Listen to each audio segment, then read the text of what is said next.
তেওঁলোকে ছবি দিলে ডিপাৰ্টমেণ্টেল ছবি নহয় বিহু সম্ৰাট বিহু ৰাণী বিহু কৰি তেওঁলোকে এইটো সৃষ্টি কৰিছিল নেকি অন হোৱাট অথৰিটিয়ে তেওঁলোকে এইটো ডিমাণ্ড কৰিছে ছবি দিব কৰিব আমাৰ আলোচনা কৰিছিল নেকি বিহু সুৰক্ষা সমিতি গঠন কৰোঁতে আমাৰ লগত আলোচনা হৈছিল নেকি তেওঁলোকৰ আমাৰ যিবিলাক প্ৰতিযোগিতা হৈ আছে সেই প্ৰতিযোগিতা কোনো বন্ধ কৰিব নোৱাৰে এখন সংবাদ মেল দিলেই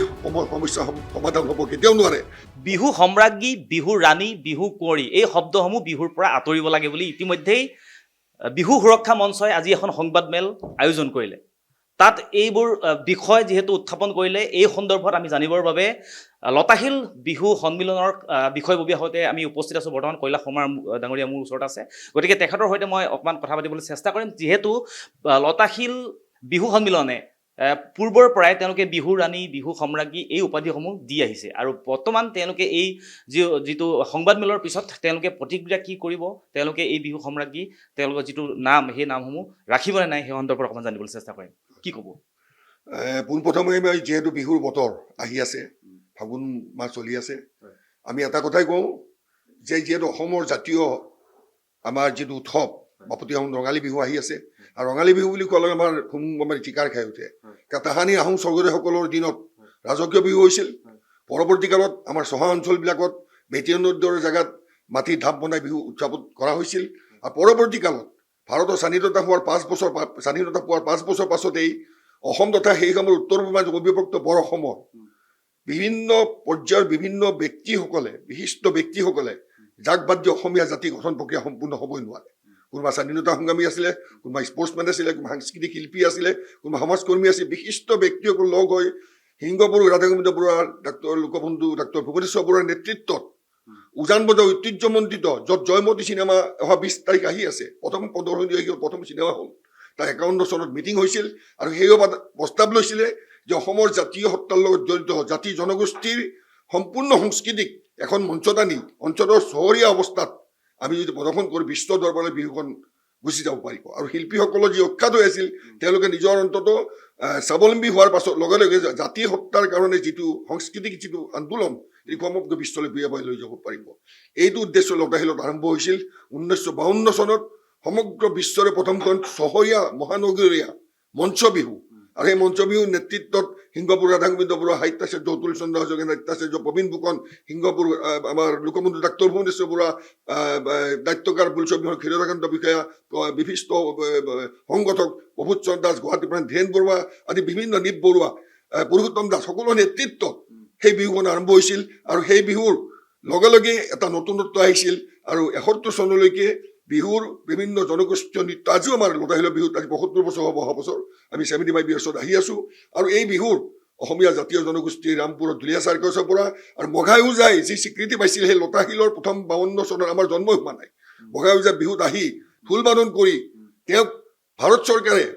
মস্কোলৈ প্ৰথমবাৰৰ বাবে ছোভিয়েট ইউনিয়নত পঠিয়াইছিল আৰু লগে লগে অসমীয়া শিল্পীৰ বিশ্বৰ যিটো পৰ্যায়লৈকে বিহুৰ সংস্কৃতিক লৈ যোৱা প্ৰথমগৰাকী ব্যক্তি মঘাই ওজা আৰু সেই লতাশিলৰ যিটো স্মৃতি আজিও আমি মানি আহিছোঁ আৰু এই লতাশিলতে সৃষ্টি হৈছিল 1971 চনত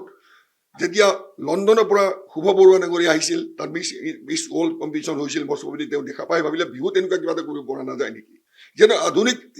দৃষ্টিত বিহুখন লৈ অহা হৈছে শিল্পীক এষ্টাব্লিছ কৰিবলগীয়া হৈছে অকল চুকত সোমাই থাকিলে আমি নহ'ব আন্তঃৰাষ্ট্ৰীয় ৰাষ্ট্ৰীয় পৰ্যায় আমি লৈ যাব মই ৱৰ্ল্ড চেম্পিয়ন মই যেনেকৈ আন্তঃৰাষ্ট্ৰীয় পৰ্যায়ত গৈছোঁ শিল্পীসকলো যাব লাগে এই পৰ্যায়টো চিন্তা কৰি তেতিয়াই তেওঁলোকে ভাবিছিল যে বিহু কুঁৱৰী প্ৰতিযোগিতা অনুষ্ঠিত কৰিম আৰু 1972 চনত নামাকৰণ কৰিছিল ধীৰেণ বৰুৱা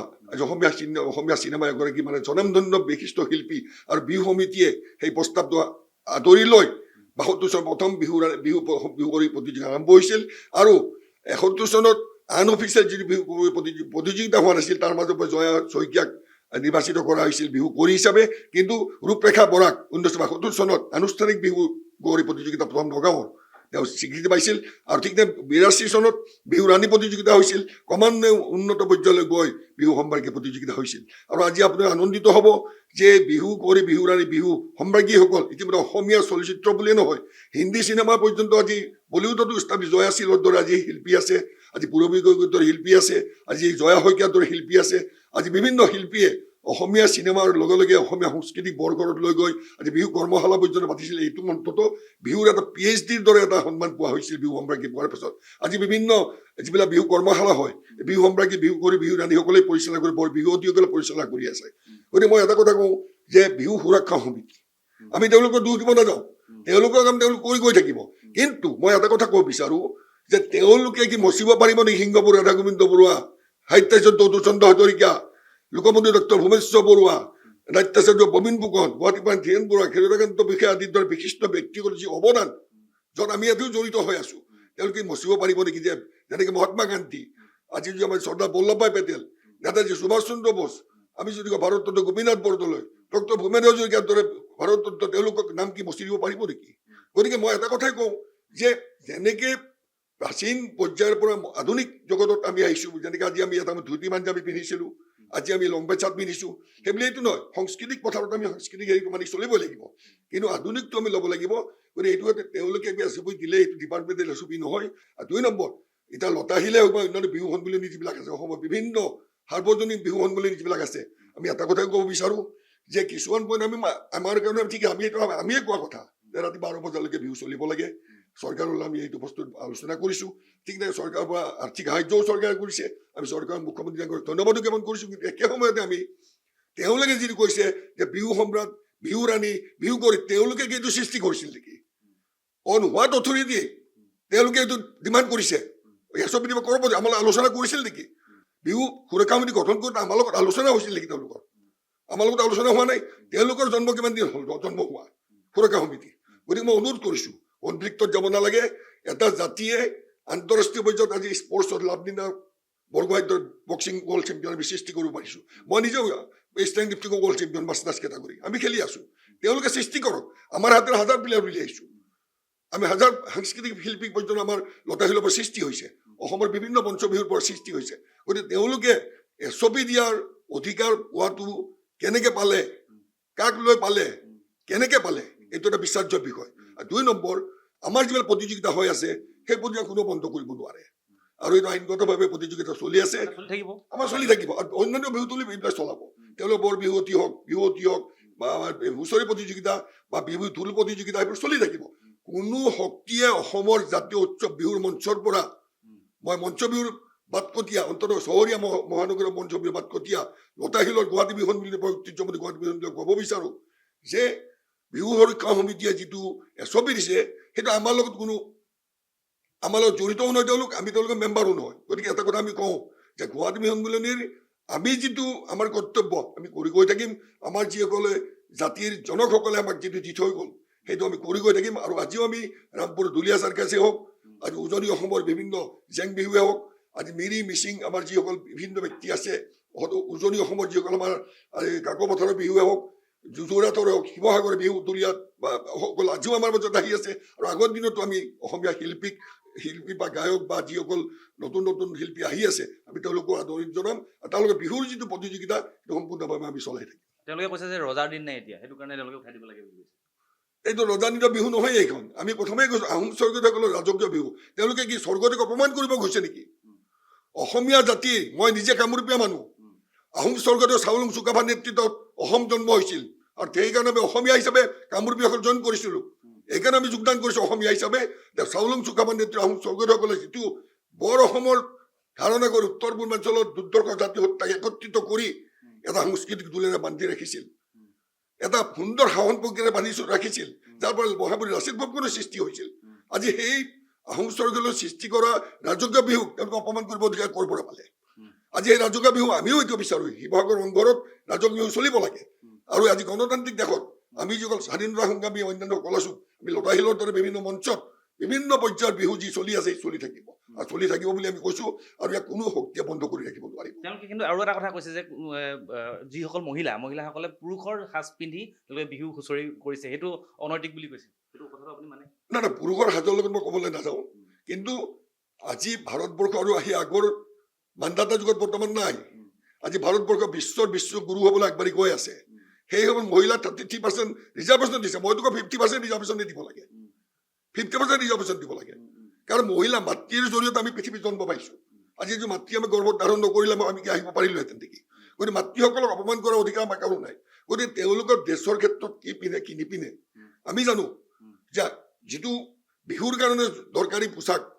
যিটো সাজপাৰ সেইটো পিন্ধাটো উচিত কিন্তু সেইবুলি এইটো নহয় যে আমি কিবা এটা ইম্প'জ কৰিব পাৰোঁ আমাৰ অথৰিটিকে কুৰ্তা পায়জামাটো যে আমাৰ অসমীয়া নহয় বুলি কৈছে, সাজপাৰ নহয় বুলি না কুৰ্তা পায়জামৰ কথা মই ক'ব নাযাওঁ সেইটো নিজৰ নিজৰ স্বকীয় কথা এতিয়া আমি বিহুৰ সময়ত যোনে যেনেকৈ পিন্ধিছে অসমীয়া সাজপাৰটো পিন্ধিলে ভাল হয় মইতো বিচাৰোঁ সেইটো আমিও কওঁ যে বিহুৰ কেইদিন অন্ততঃ অসমীয়া সাজপাৰটো পিন্ধিব লাগে আৰু জাতীয় সত্তাটোক যাতে আমি আৰু এনেও এটা কথা মহিলাসকলে আমাৰ এটা জাতিক আজি সম্পূৰ্ণ পৃথিৱীত চিনাকি কৰি দিয়ে যেনেকৈ মণিপুৰী মহিলাসকল বা অসমীয়া মহিলাই যে পাটৰ কাপোৰ বা মুগা কাপোৰ পিন্ধি আহে এইটো সম্পূৰ্ণ সমগ্ৰ বিশ্বতে এটা আমি এটা স্বীকৃতি পাইছোঁ যাৰ কাৰণে আজি ৱৰ্ল্ড ফেশ্বন শ্ব'বিলাকতো অসমীয়া মুগা শিল্পক লৈ অসমীয়া পাটৰ শিল্পক লৈ শুৱালকুছি পাটৰ শিল্পক লৈ উজনি অসমৰ লখিমপুৰ ধেমাজি পাটৰ শিল্পক লৈ আজি গোটেই বিশ্বত আজি এটা আন্দোলন হোৱা বুলি মই ক'ব বিচাৰোঁ আপুনি এটা কথা ভাবেনে তেওঁলোকে যিখন SOP দিছে তেওঁলোকে যিবিলাক সিদ্ধান্ত লৈছে যাক আহ্বান জনাইছে বিহু কমিটিবিলাকক তেওঁলোকে কমিটিবিলাকে মানিব তেওঁলোকৰ কথা নাই 100% কিয় মানিব চৰকাৰে যিটো দিব ডাইৰেক্টিভ সেইটো আমি মানিম আজি মুখ্যমন্ত্ৰী ডাঙৰীয়াই যিখিনি কৈছে যে বিহুৰ ক্ষেত্ৰত এইখিনি কৰিব লাগে আমি মোটামুটি তেখেতে নিজেও কৈছে মুখ্যমন্ত্ৰী ডাঙৰীয়াই আৰু আমাৰ লগত আলোচনাও কৰিছিল বহুতবাৰ আলোচনাৰ ক্ষেত্ৰত এটা বস্তু ওলাই পৰিছে প্ৰতিখন বিহুতলীক আজি সেই ক'ভিডৰ সময়ত যি অৱস্থা হৈছে আমি মই নিজে এপিল দিছিলোঁ এটা টিভি চেনেল যদি এপিল দিছিলোঁ আৰু এপিলত মুখ্যমন্ত্ৰী ডাঙৰীয়াই সেইদিনাখন ৰাতিয়ে ডিক্লেয়াৰ কৰিছিল 1.5 লাখ টকাকৈ এটা আৰ্থিক সাহায্য দিছে মই ভাবোঁ আৰু এটা অনুৰোধ কৰিম বৰ্তমান বজাৰ মূল্যটো যথেষ্ট বেছি হৈছে বিহু সমিতিসমূহক যাতে চৰকাৰৰ ফালৰ পৰা ইয়াত জাতীয় উৎসৱ এটা অন্ততঃ এই হেৰিটো পাৰিলে আৰ্থিক সাহায্যটো পাৰিলে অলপ বঢ়াই দিলে আৰু ভাল হয় বুলি মই আহ্বান জনাইছোঁ মুখ্যমন্ত্ৰী ডাঙৰীয়াক তেওঁলোকৰ এই কমিটিখনক লৈ আপোনাক ক'বলগীয়া আছে কিবা তেওঁলোকৰ ভেলু আছে বুলি ভাবে কমিটিৰ ক্ষেত্ৰত আমি কয় গণতান্ত্ৰিক পদ্ধতি সকলোৱে কমিটি বনাব পাৰে কিন্তু গণতান্ত্ৰিক কমিটি বনাব পালে মই এতিয়া অসম ক্ৰীড়া সন্থাৰ লগত আছোঁ মই পাৱাৰ লিফ্টিঙৰ লগত আছোঁ মই যদি টাইকণ্ডৰ কথা ক'ব যে উচিত নহয় টাইকণ্ড সন্থাই তেওঁলোকে নিজা কাম কৰিব অসম ক্ৰীড়া সন্থাই নিজা কাম কৰিব বক্সিং সন্থাই নিজা কাম কৰিব মই যদি তেওঁলোকৰ সন্থাটোক মই কেতিয়াও অপমান কৰিব নাযাওঁ কাৰণ এইকাৰণে নাযাওঁ তেওঁলোকৰ গণতান্ত্ৰিক পদ্ধতিত তেওঁলোকৰ কমিটি এখন গঠন হৈছে সেই কমিটি তেওঁলোকে চলাই থাকক কেৱল এটাই কথা কৈছোঁ যে যিকোনো SOP দিয়াৰ আগতে অন্ততঃ অসমৰ এই প্ৰাচীন বিহুতলী বা বৰ্তমান নতুন বিহুতলী যিবিলাক আছে সকলো ক্ষেত্ৰত বহি আলোচনা কৰাটো উচিত এখন সংবাদমেল দিলেই সমস্যা সমাধান হ'ব কেতিয়াও নোৱাৰে কাৰণ মানুহৰ আৰ্থিক পেটৰ দায়ত বহুত শিল্পী আজি গাবলগীয়া হয় এনেকুৱা এটা অৱস্থাও আহিছে বহুত ডাঙৰ শিল্পীও আছে সেই সৰু যিবিলাক কাম কৰি থকা শিল্পী আছে তেওঁলোকে যাতে আকৌ ডাঙৰ শিল্পীবিলাক আগবাঢ়ি যাওক সেইকাৰণে মঞ্চখনৰ সৃষ্টি কৰা হৈছে যাতে গাঁওবোৰ ৰক্ষাত অঞ্চলৰ পৰা আহি তেওঁলোক বিখ্যাত হওক আৰু প্ৰখ্যাত হৈ পেলাই সমগ্ৰ বিশ্বত অসমীয়া সংস্কৃতিক আগুৱাই লৈ যাওক এয়া হৈছিলে কৈলাশ শৰ্মা ডাঙৰীয়া ইতিমধ্যে তেখেত যথেষ্টখিনি কথা কৈছে যে বিহুৰ কমিটি যিখন বিহুৰ কমিটিক লৈ যি SOP জাৰি কৰিলে বিহু সুৰক্ষা মঞ্চই তেওঁক লৈ কিন্তু এই মতত তেওঁ একমত কেতিয়াও নহয় বুলি ইতিমধ্যে আমাক স্পষ্ট কৰিছে